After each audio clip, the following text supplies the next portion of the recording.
James Turgel, thank you so much for joining. Oh, great to be here. It's great to have you back, James. Last Friday, several telecom executives were summoned to the White House to discuss the latest in Chinese cyber espionage. Senate Intel Committee Chairman Mark Warner went as far as calling it the worst telecom hack in our nation's history. How big of a deal is this? Yeah, unfortunately, he's right. This is a big deal.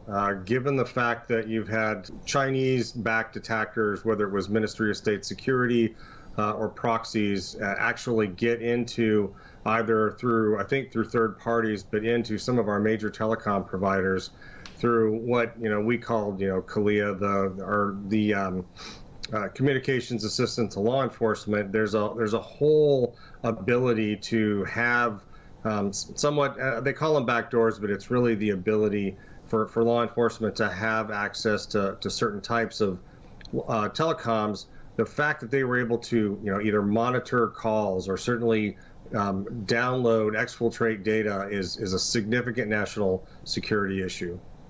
So what ultimately is the scope of this breach, and how much should Americans be concerned?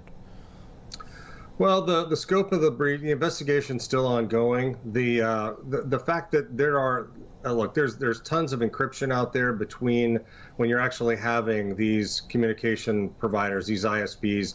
If you're Apple to Apple, if you're Android to Android, if you're the ability to communicate amongst those is always encrypted. However, there are some communications that are low-level ones that are what they call in the clear.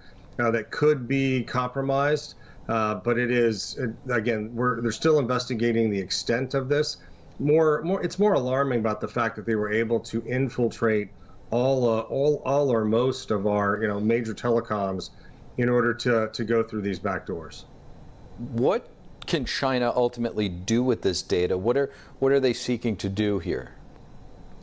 Well, I think there's two things, right? So first of all, you could take some of the data to actually, you'll get call log data. You'll get not necessarily listening to active phone calls, because that's something totally different on the encrypted side. But if you're getting call log data, if you're being able to understand, especially if they're targeting certain individuals about when they're making those phone calls, you can utilize that for fraud issues, for example, but it's also the ability to target certain individuals, whether it's political, whether it's law enforcement or others, in order to create profiles on those individuals in order to further exploit them at a later date. James, we've seen similar hacking operations involving China just in this past year. Earlier this year, there was the Volt Typhoon, that was what that was called, which targeted critical U.S. infrastructure. How would you say that this campaign compares to that? And we often hear about the CCP's strategy in the cybersphere of being more offensive. Where are we in terms of bolstering our own defenses against Chinese hacking? So, great question. The whole Volt Typhoon versus Salt Typhoon, those are code names given by law enforcement.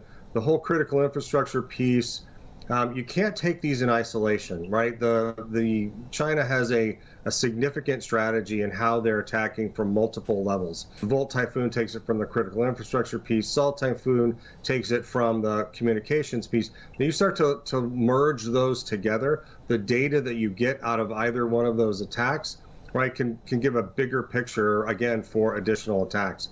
What we're doing defense-wise, certainly, I know the critical infrastructure folks through the FBI, DHS, are really closing all those vulnerabilities now, because again, it's a national security issue.